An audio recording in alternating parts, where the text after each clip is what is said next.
Well, I found that praying a lot helps. And then get yourself occupied. Like right now, I'm going through the office, and I'm going through the drawers that we have, and throwing some of the stuff away, and keep some of the stuff that I need. And just keeping myself occupied. That's what it amounts to. You can't just sit back and cry all the time. Yeah. Because it's not going to help you any. Yeah. Yeah. So I just try to keep occupied. And my son, I have the best son in the world. He comes just about every day to see me. And I don't have to worry about my bills or anything. They all go to him, and he takes care of that. He says, Mom, you don't have to worry about it. He can write checks on my account, and he does, and he takes care of everything. So I don't have to worry about that. I just take my dog and go for a walk. She's about this big, and we just go for a walk. And by the end of the block, she just looks at me like, "Hey, Mom, this is enough. Let's go back in the house." It was necessary to have the year of grief, but at the same time, what I did was get very, very busy. I would sit down at the beginning of the month and fill out the calendar with each of the daily squares. And Monday through Friday, it was solid from morning till night. And I was busy, busy, busy, and that keeps your mind off of it a lot.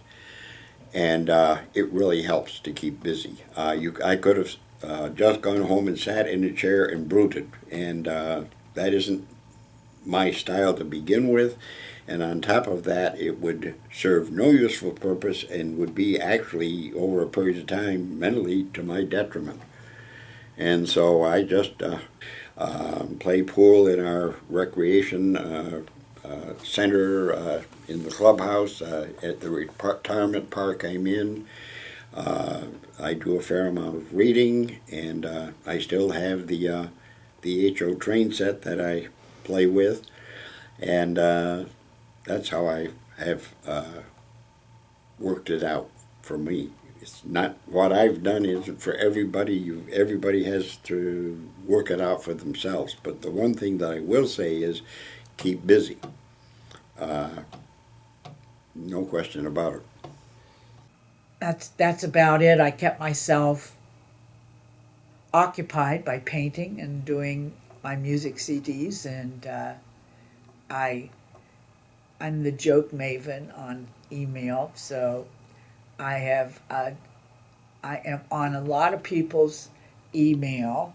They send it to me, that people that we met all over the United States and all over the world. Basically, keeping busy. I found a lot of things to do. I came to a lot of the meetings. I continue to come down here because I felt a brother and a sisterhood, or whatever you'd like to call it, to the other people that were still here that had their loved ones,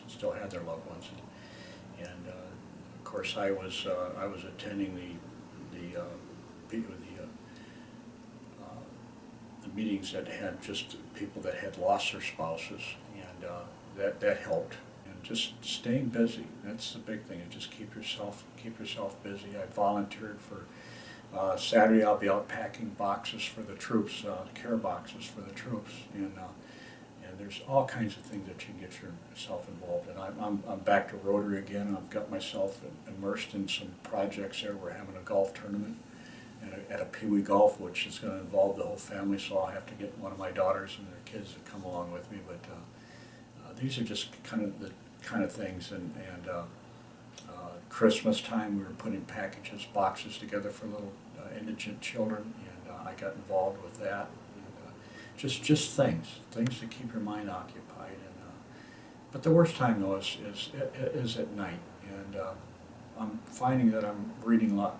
I spend more time reading the Bible now than I ever did before, and I'm replacing that. I'm replacing the television with watching TV or something like that, with studying the Bible.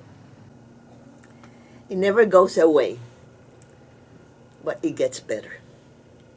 And as my mother used to say, my little daughter, Mijita, time solves everything. And I realize now, 7 months, that it's getting better. And I know that years to come is going to get even better. So time will cure, and just you have to be patient and try to best you can do. Like right now, I am beginning to read again, and I try to do some volunteering. I am cooking, I am cleaning. Now that my daughter moved to Naples, she said, Mommy, now you have to start cooking for me. So now I have a purpose. A purpose. She's here, so now, I'm going to start cooking. So before I went to San Diego, she said, I want pollo cacerola, like a chicken that I make that is no recipe. My mother just made it up. So I did. So when I was in San Diego, they wanted me to make the black bean, the arroz con pollo, the ham croquettes, and I did it all.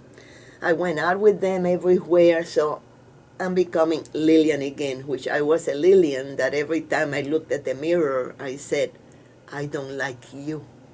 I didn't like myself. Not at all. I hated myself because I had become a completely different person. But now I'm almost back.